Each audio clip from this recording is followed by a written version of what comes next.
Thank you very much. Thanks to Babsa, to especially Pramod and the team for inviting us here on this very, I would say, very special occasion. More so, it's a kind of very sentimental kind of day for me. For many of us, because I remember that it was almost this time that we were around that Rajghat, and we saw Kanshiram being given funeral. So that it was almost this time in 2006, and many of us who were in Delhi, they were there, and that's really an emotional kind of remembrance for me. And not only that, in fact, I happened to by chance meet him many times, and each time one can say that one learnt a lot from the person. When we remember Kanshiram Sahab, I think that's what Chandraya has said, that there are different ways of remembering him. And certainly one of the way is to read his literature around him, and also organize this kind of meetings.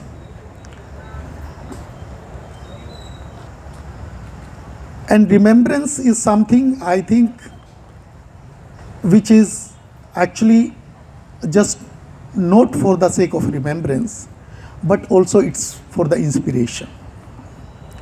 If the remembrance does not have an inspiration, then actually that remembrance has no meaning. So how do we get inspired from the person like Kanshiram in the present context?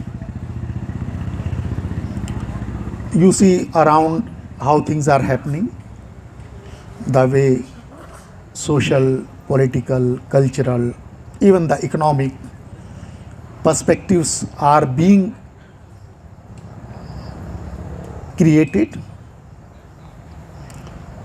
And talking about Kanshiram in this context, I think is something which needs to be contextualized. Because you see that he started somewhere in 70s, and if you look at that 56, Dr. Ambedkar left, and almost after 40 years there was another kind of emergence of a person. And I was just thinking that how do we look at the next 40 years up after him? Because 20 years almost are going to be over.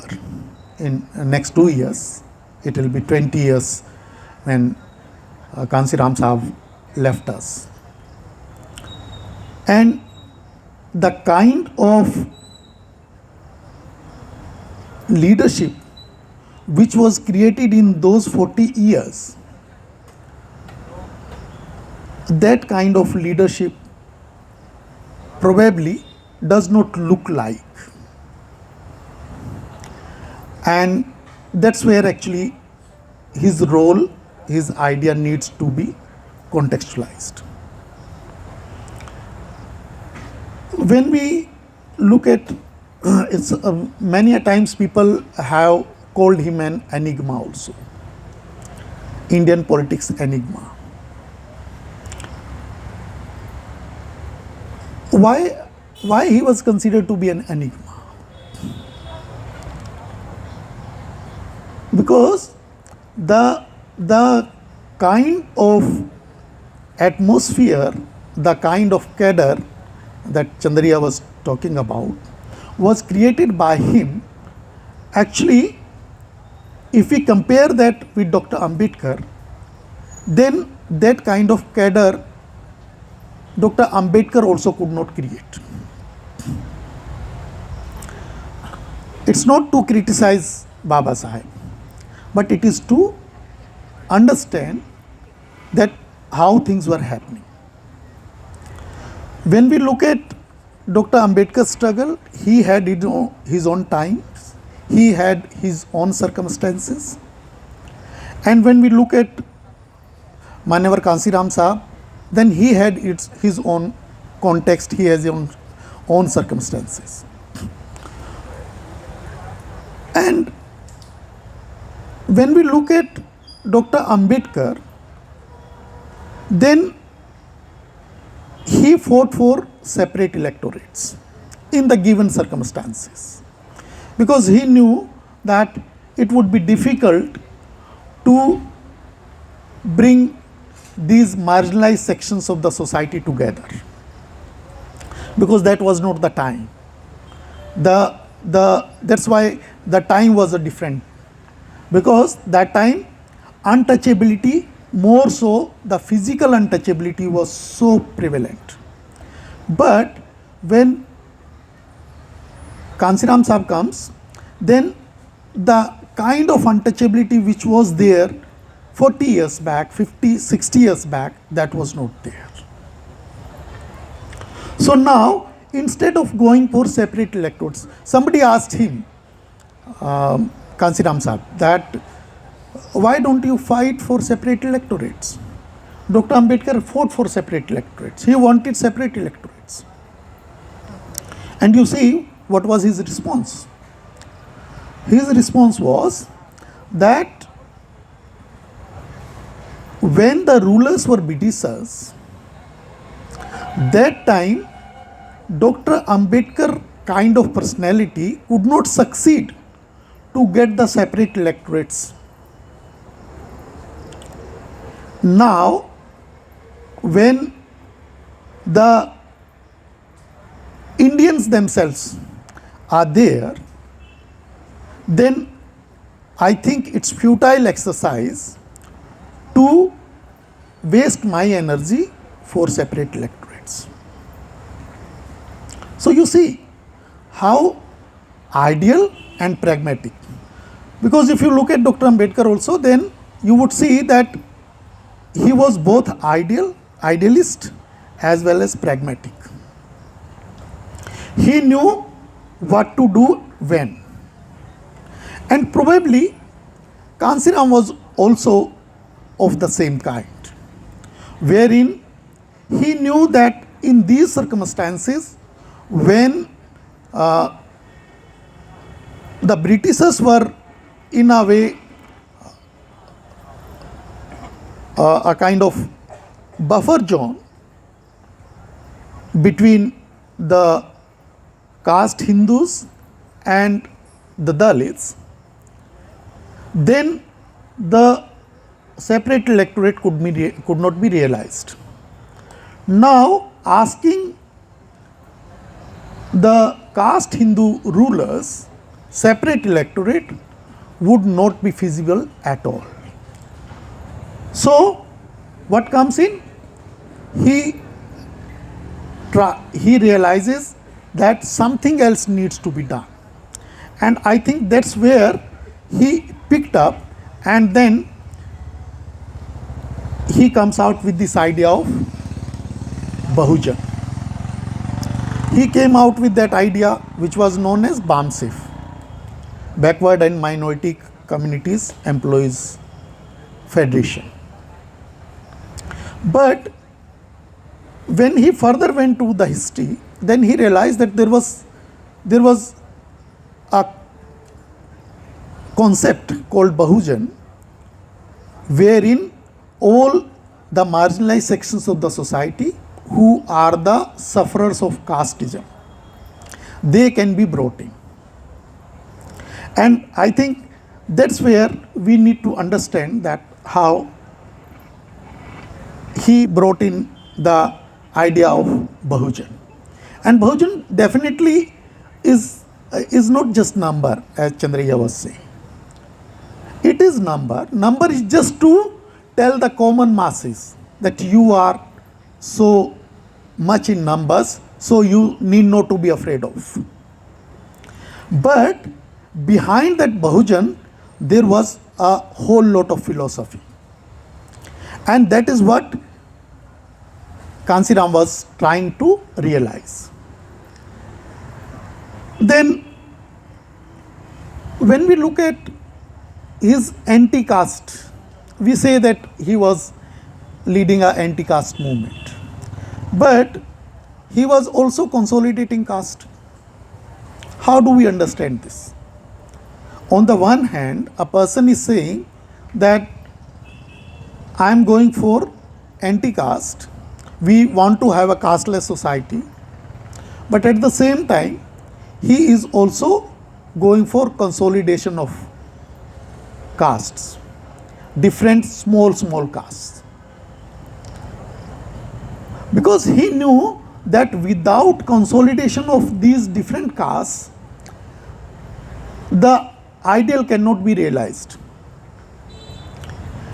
And that's where actually he tries to conceptualize this in terms of Bahujan, wherein all the sufferers of caste would be coming together.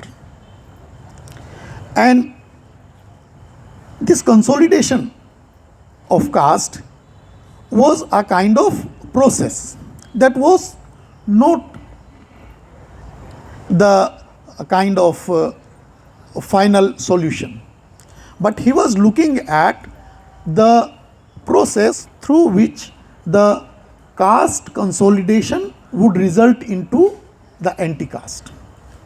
For that, you know what he used to say?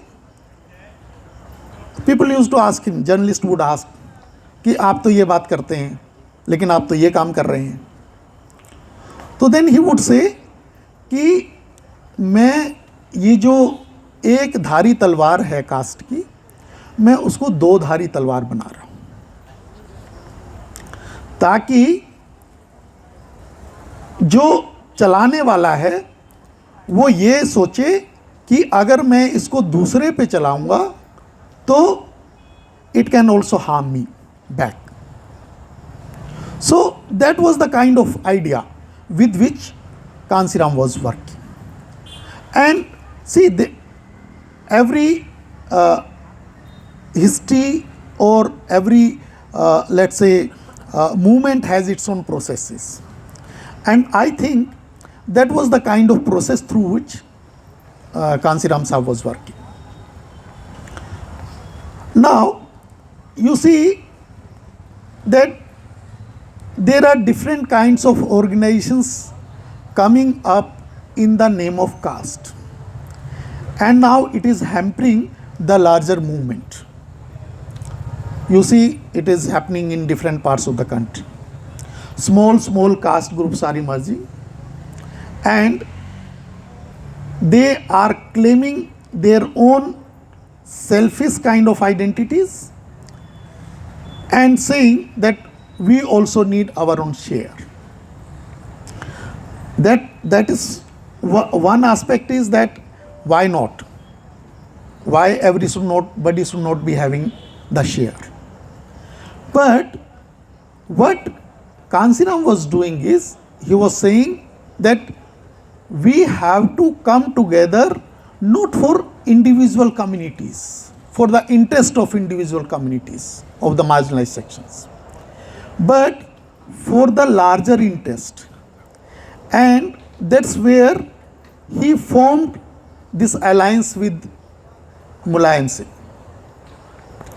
Because you know that the reality is that there are different kinds of organizations, there are different kinds of communities which have their own kind of understanding. But herein I think Kanshiram was also knowing that without having any alliance with the other political parties which are representing other marginalized sections of the society, it won't be possible. So that idea also was a kind of pragmatic idea. There were lot of differences. See, the kind of ideological orientation that Kanshiram had, that ideological orientation was not available in Mulayam Singh Yadav. That's why they were operating in different ways.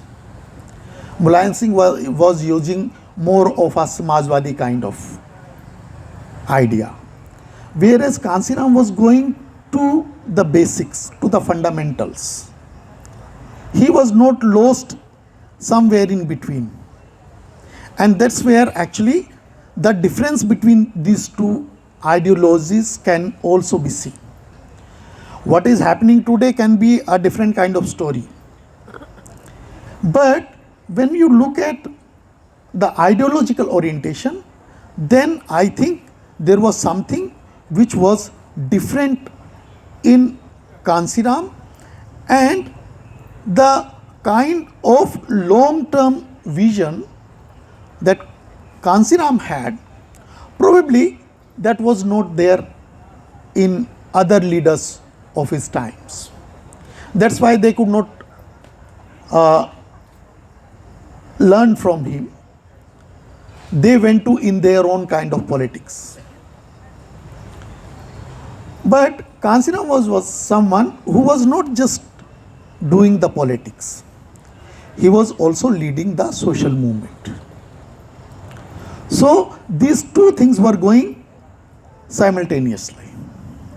And that's where this idea of jiski jitni sankhya bhari uski utni hissedari, and there were different kinds of slogans, and there were some kinds of slogans, because in, you see, 92 there is this demolition of the Babri Mosque, and immediately 93 these two people, Kanshiram and Mulayam, they formed the government. See that, how could that happen?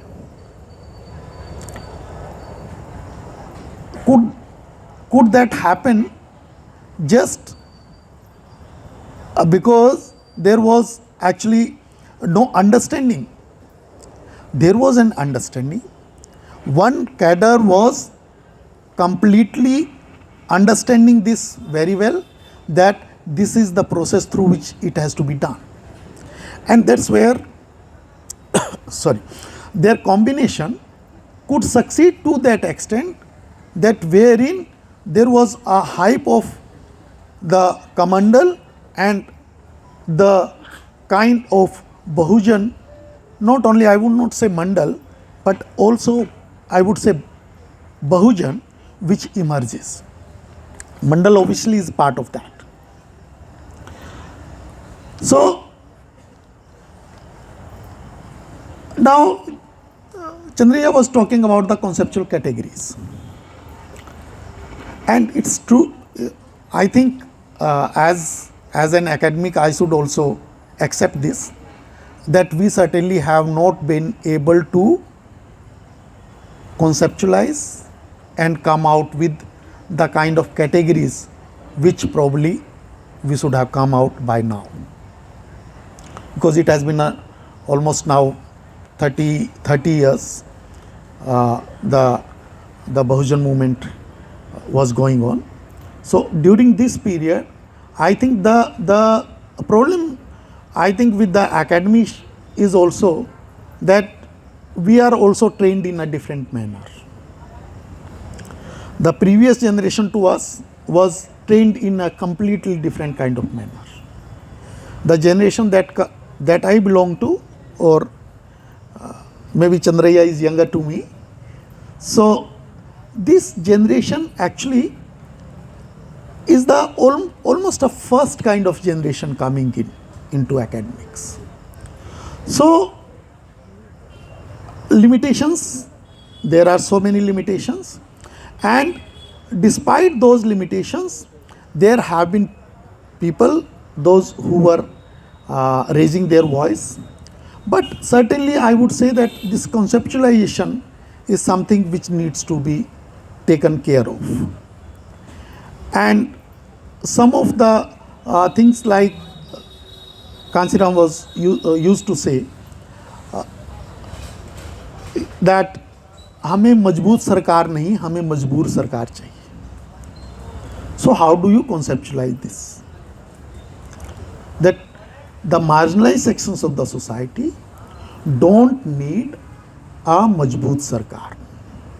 Because if you look at the history of democracy in this country, then you would see that whenever there was a majboor sarkar, that majboor sarkar only worked for the benefit of the marginalized sections. A majboor sarkar never worked for the marginalized sections of the society. There can be a lot of hype, there can be rhetorics, but there has not been the kind of policies which could have been made by any, I would say, which is known as a majboot sarkar. That's where I think this understanding that how do you, like democracy. In democracy, what is important? Is it important that the government should be strong, or is it the people should be strong? Whether institutions should be strong or the people should be strong. And I think it is in this context I think we need to understand, or maybe some of you might get some idea to how do we conceptualize this in a democracy. Though people would say that no, we need a very strong government in a democracy, because otherwise how would the democracy survive? But democracy has been surviving in this country, and I think it will survive. Despite all these different kinds of problems, the democracy has been surviving. In 50s, 60s, the Westerns used to say that democracy will not survive in this country, but it has survived. But the only problem is that it is only the procedural democracy which is surviving. How do we make it a substantive democracy? How do we make it answerable to the people? And with that, I would say that Kanshiram also used to say कि जैसी जनता नेता deserve करती है वैसे नेता उनको मिल जाते हैं. तो this also is something very different, because he would say that it's not the neta who would decide, it is the people who should decide. When the neta would start deciding, then he will not listen to the people. And when the people will decide, then only the neta will listen. So, in a democracy, when we say democracy, we don't say neta shahi. We say lok shahi. We say lok tantra.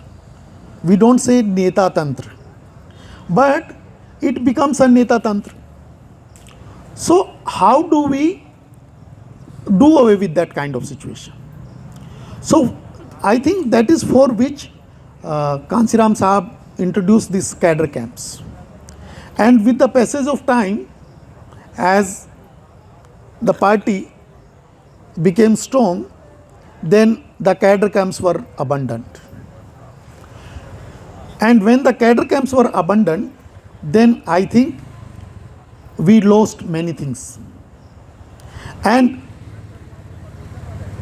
due to lack of cadre camps, the message among the masses was also not going. So there has been a complete disconnect between the leader and the people. And I think that's where, if you see that, how do we understand now in the present context. So I think the kind of strategies which Kanshiram adopted during those times, maybe the cycle rally, that could be kind of cadre camp, or also the kind of writings he was doing. It is not that he was not writing. These 12 volumes which Akela has written, these 12 volumes are certainly his own writings, which were available in the Bahujan Sangathak.